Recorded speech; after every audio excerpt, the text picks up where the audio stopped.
প্রথমত আমি চাই সংসদে যে এমপি যাক না কেন, আমাদের নারীর যে একটা নিরাপত্তাহীনতার যে একটা মানে সোসাইটি, এখান থেকে যাতে আমরা বের হয়ে আসতে পারি। এই যে আসিয়া হত্যা থেকে স্টার্ট করে বা এই যে ধর্ষণগুলো হয়, এগুলো কিন্তু কোনোটারই বিচার হয় না। জনগণের এই যে দাবিগুলো যে না আমরা আসলে এটা বিচার চাই বা আমরা সেফটি চাই, আমরা প্রত্যেকটা কলেজে এবং যে শিক্ষা প্রতিষ্ঠানগুলোতে কিন্তু যৌন নিপীড়ন বিধি সেল হওয়ার কথা ছিল, সেটা পর্যন্ত হয় নাই এখনো। আমরা চাই আমাদের এই দাবিগুলো স্টুডেন্টদের আছে, এই দাবিগুলো যাতে সংসদ পর্যন্ত যায়, এরকম একজন প্রার্থী চাই। অ্যাকচুয়ালি আমরা চাই যে এরকম একটা সুষ্ঠু সমাজ হোক, যেখানে সবাই একসাথে ভালোভাবে প্রত্যেকের অধিকার নিয়ে থাকতে পারবে, সবাই ভালোভাবে চলতে পারবে। যেমন নারীদের একটা নিরাপত্তার ব্যাপার আছে, রাস্তাঘাটে নারীরা চলতে গেলে ভয় পেয়ে চলতে হয়, একটা আতঙ্কে থাকতে হয়, সন্ত্রাসবাজি এগুলা নিয়ে ভয় থাকে। তো নারীরা যাতে একটু বিপদমুক্ত থাকতে পারে, এই বিষয়টা নিয়ে একটু যারা দেখতে পারবে ওইরকম প্রার্থী চাই।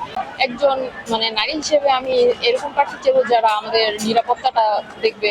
কর্মসংস্থান হোক বা পাবলিক প্লেস হোক, প্রাইভেট প্লেস হোক, সব জায়গায় নারীরা হ্যারাসমেন্টের শিকার হয়।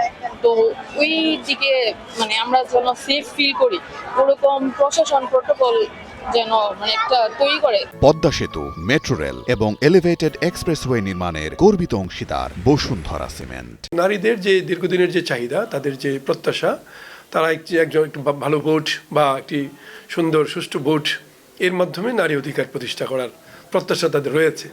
তারা এমন প্রার্থী তারা আশা করেন যারা তাদের পক্ষে, তাদের অধিকারের পক্ষে লড়াইটা করবেন, তাদের অধিকারটাকে নিশ্চিত করবেন বিভিন্নভাবে, সেটাই তাদের প্রত্যাশা।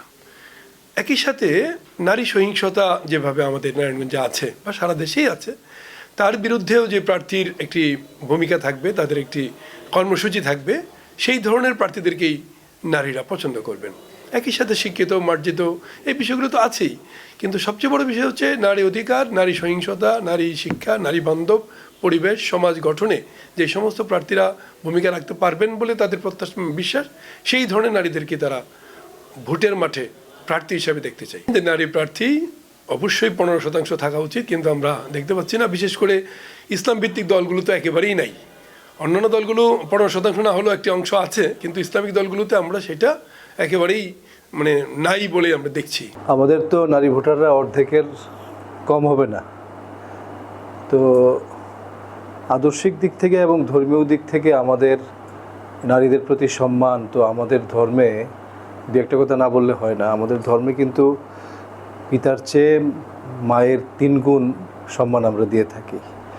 কাজেই আদর্শিক এই জিনিসটা, এই কথাটা কিন্তু সবার বোঝা দরকার যে ইসলামী আদর্শের যারা ধারক বাহক, তারা নারীদের সম্ভ্রম এবং সম্মানের প্রতি খুবই একটা সংবেদনশীল বিষয়। কিন্তু এটা একটা ভেরি সেন্সিটিভ একটা ইস্যু। কিন্তু আমরা অনেক কিছুই সহ্য করতে পারি, কিন্তু নারীর প্রতি সহিংসতা বা তাকে অপমান করা, তাকে কোনো দুঃখ কষ্ট দেয়া, এটা কিন্তু ইসলামী আদর্শে খুবই সিরিয়াস একটা ব্যাপার।